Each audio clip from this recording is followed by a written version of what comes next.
Olá, cães cimérios, tudo bem?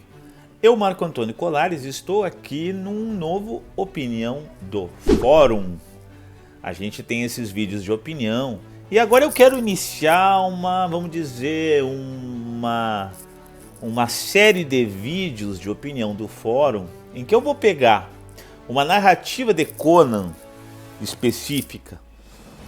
Então estou pegando aqui nesta edição número 1 aqui da nova, né, Espada Selvagem, né, com capa dura aqui da Panini, né, capa preta. E vou fazer o seguinte, eu vou comparar uma narrativa, né, uma adaptação do Roy Thomas e no caso aqui do B.R. Smith, A Filha do Gigante de Gelo, com o texto original do Robert Howard.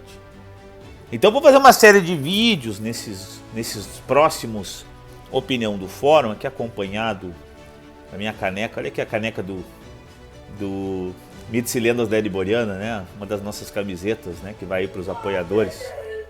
Meu filho está gritando lá, essa voz ao fundo. Então vou fazer então essa série de vídeos. Hoje vou fazer então A Filha do Gigante de Gelo. Antes do nosso vídeo de opinião, que vai ser essa comparação, eu tô aqui com o livro da Conrad, mas eu posso também usar o da Pipoca e Nanquim, tanto faz, tá? Eu quero chamar vocês para que se inscrevam no canal, acho que é importante nos ajudar, né, crescer o canal, para que vocês ativem o sininho para ter novos vídeos de opinião do fórum, que a gente vai ter essa série, vai começar com A Filha do Gigante de Gelo e vamos passar para outros, né, para outras narrativas de adaptações do Howard, principalmente da fase clássica da Marvel com o Roy Thomas. Depois eu posso pegar daqui a pouco o ônibus da Mitos ali que eu tenho para falar da Dark Horse, mas vamos com calma. Ativa o sininho então, te inscreve no canal, comenta, curte se gostou, porque isso é muito importante. E é importante também, um café é sempre bom, que vocês nos ajudem, se puderem, no nosso Apoia-se. O fórum tem um Apoia-se, vai ter o link aqui então, ó, abaixo, ou na descrição do vídeo, em que tu entra lá no Apoia-se do Fórum Conan e nos ajuda com uma grana para a gente manter o StreamYard, os nossos trabalhos, nossas edições. A edição custa uma grana, eu quero então começar a ter mais editores e pagar esses editores para fazer os vídeos, para o cara ter uma grana. Aqui o Robilan está fazendo a edição desse vídeo. Então eu quero que vocês, se puderem, nos ajudem. Ao apoiar lá o fórum no Apoia-se, tem as recompensas, vocês podem entrar no grupo do WhatsApp do fórum, conversar conosco, conversar com nossos apoiadores. Se tu fizer um projeto no Catarse, né, de financiamento coletivo de alguma HQ, algum RPG, algum livro, a gente faz divulgação na nossa página, que tem mais de 20 mil inscritos ou curtidas, né? A página é diferente. Então, a gente pode ajudar vocês nisso aí, além dos prêmios e brindes que a gente às vezes faz aqui no Taverna, que é o nosso programa em que os apoiadores participam e etc. Então vamos pegar essas duas obras aqui, fazer alguma comparação, para que a gente então possa fazer esse opinião do fórum e seguir adiante com novos vídeos desta mesma categoria. Tá bem? Olha a vinheta aí. Valeu!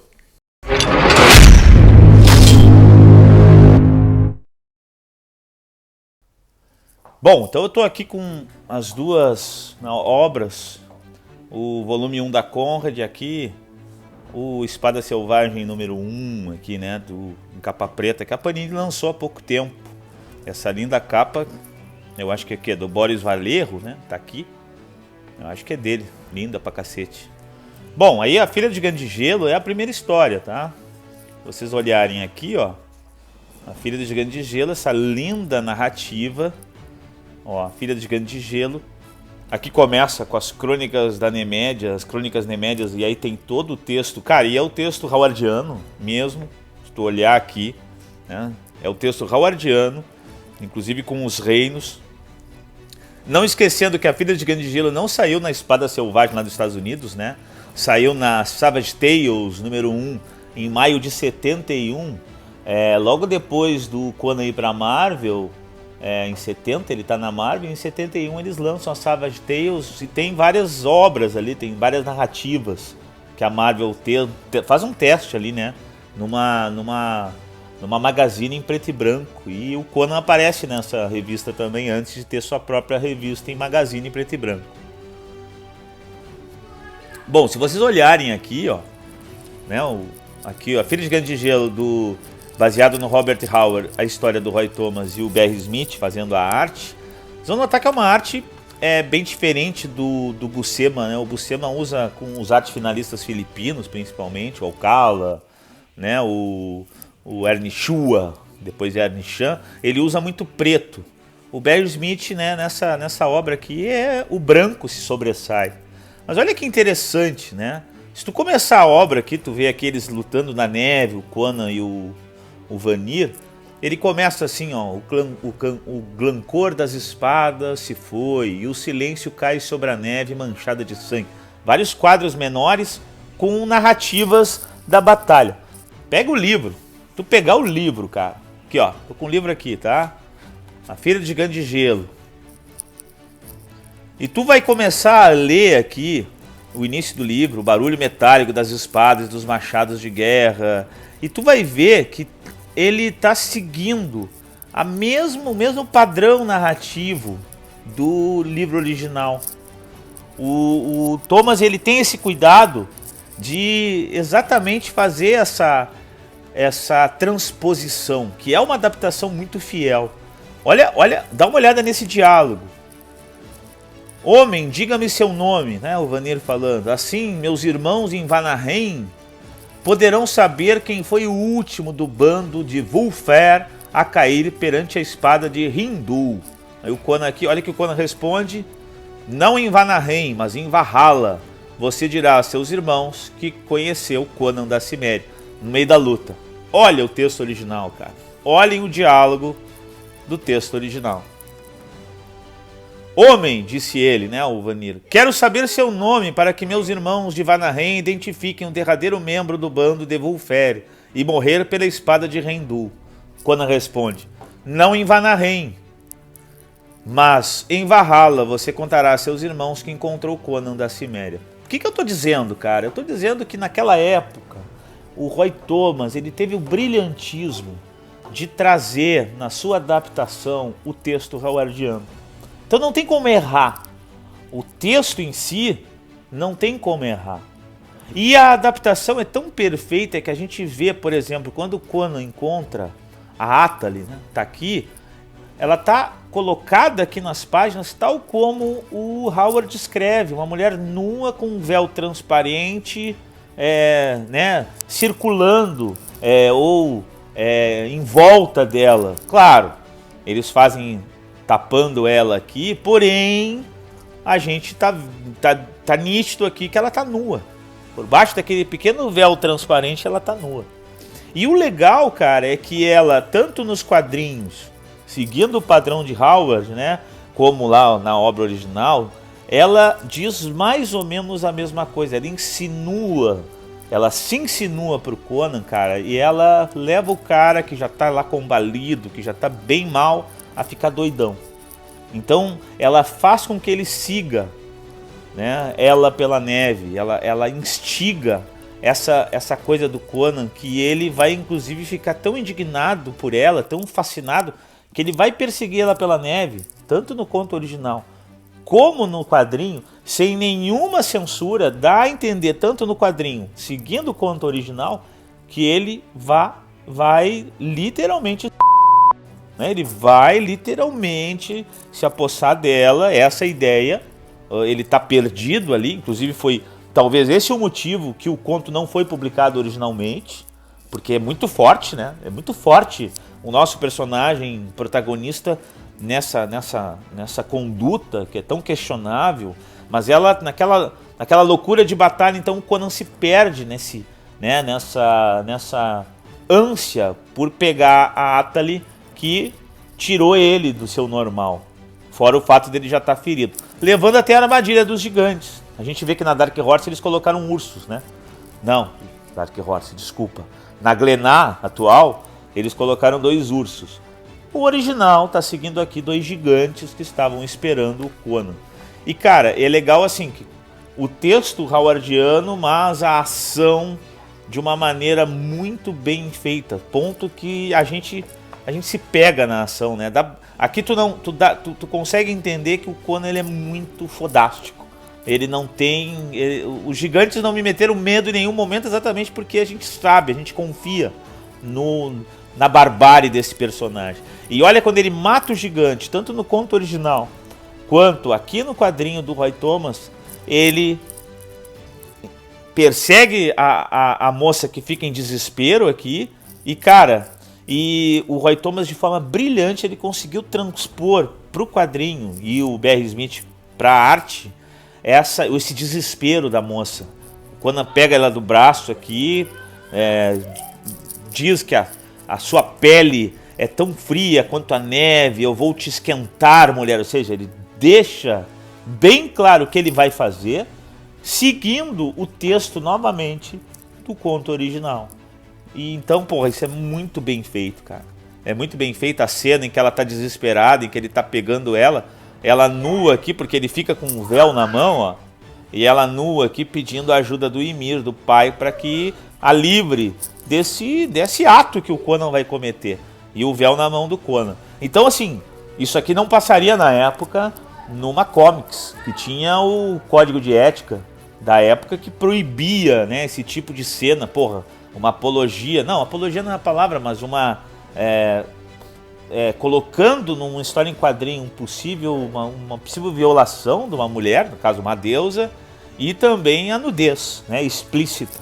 Obviamente que numa comics não passaria, tinha que ser numa magazine sem a censura, a autocensura das editoras da época. E a Marvel então apostou na adaptação fidedigna do estilo howardiano, com o texto howardiano e com o tema howardiano. E, cara, é muito bonito, o desenho é muito impressionante, eu gosto muito. E o final, gente, olha aqui, ó, o texto é o do Howard.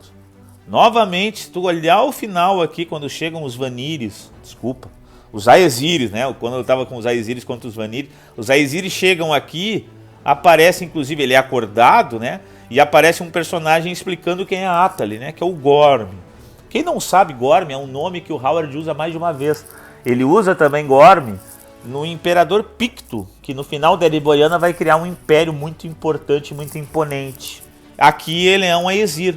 E é esse Aesir que fala da jovem Atali. Ele diz assim, ó, foi Atali que você viu, jovem. Atali, a primogênita de Ymir.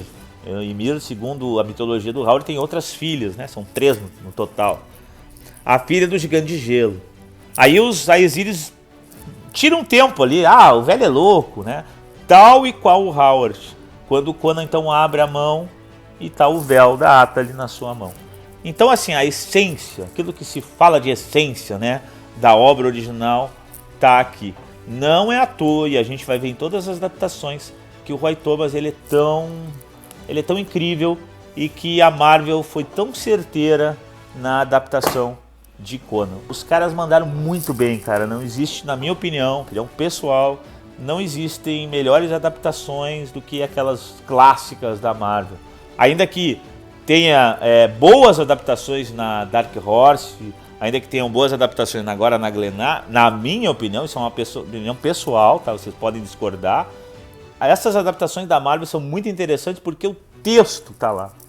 Esses tempos alguém acusou o Roy Thomas, né, de tu só copiava o que era melhor do Howard para ganhar em cima dele. Cara, porra, eu acho que o Roy Thomas fez aquilo que qualquer fã gostaria. Tu pega uma obra boa, bem escrita, e quando tu transpõe para outra mídia, tu pega um baita desenhista que é o B.R. Smith, depois obviamente o John Buscema, consegue fazer então essa parte da ação, a imagem, obviamente com elementos de quadrinhos, mas o texto original sendo bom, vale a pena tu manter o texto original. Então se eu fosse fazer, na minha opinião, né, opinião pessoal, fosse fazer uma adaptação de uma obra de literatura que o texto fosse muito bom, eu traria para os quadrinhos, no caso, recordatórios desse cara que era incrível, Robert Irving Howe. Obrigado e vamos para outra, tá bem? É isso. Então é isso, cães. Fizemos essa análise muito rápida, pegando então um ângulo em que aparece, né, ali eu folheando o HQ famosa do B.R. Smith, né? Na época B.R. Smith, agora B.R. Windsor Smith, né? Ele adicionou, e o Roy Thomas, a filha do Gigante de Gelo. Cotejamos, olha a palavra, né, com a obra original, lógico, traduzida do Howard, e a gente vai então fazer novos vídeos a partir de então. Eu te convido a comentar, daqui a pouco sugere algum dos vídeos que a gente possa fazer uma outra opinião do fórum com alguma adaptação que tu goste. Tem várias muito boas, A Torre do Elefante, A Rainha da Costa Negra, daqui a pouco A Fronteira do Fim do Mundo, baseada em Além do Rio Negro, e outras tantas narrativas que o Roy Thomas tão bem, né, tanta qualidade ele fez do texto original do Howard. Eu confesso que os quadrinhos do Conan da Marvel, eles me pegam muito, não só pela nostalgia, mas é porque as obras, elas eram com aquelas recordatórias que eu até comentei ali, e com aquele texto robusto, em que a gente ficava às vezes bastante tempo, né, lendo. Então a gente meio que imergia na obra e conseguia então ter uma relação com a obra muito mais forte do que essas obras às vezes que a gente, mais modernas, que a gente só passa os olhos pela imagem e não tem o texto. Eu acho que o texto, cara, é muito importante. Então até tô tentando fazer quadrinhos aqui com o mestre Mozart Couto, né? A gente quer fazer uma narrativa do Conan, e ele me diz assim: Marco, às vezes não precisa ter texto. Aí eu sempre digo: ô Mozart, eu sou um filho dos anos 80, eu sou um seguidor do jeito do Roy Thomas escrever o Conan. Então eu gosto de muito texto na história do Conan, ou seja, eu acho que a ação com a imagem e o texto em quantidade me fazem eu entender, ali tem Conan. Então são obras que eu não tenho como não trazer aqui no Opinião, até porque o Roy Thomas, como a gente viu, tirou o texto do próprio Howard, né? Ele pegou o texto do Howard e colocou nos quadros. E isso, cara, a qualidade do Howard é tão alta que isso aí é o melhor Conan que a gente pode ver. Então, dê teu comentário, o que tu quer ver aqui. Não sei se tu concorda comigo, mas é a minha visão, a minha interpretação do Conan. Eu tenho dois gatos bem loucos aqui. E do que é melhor no Conan nas histórias em quadrinhos. Até o próximo Opinião. Muito obrigado e até a próxima com mais vídeos aqui no Fórum Conan o Bárbaro. Fui!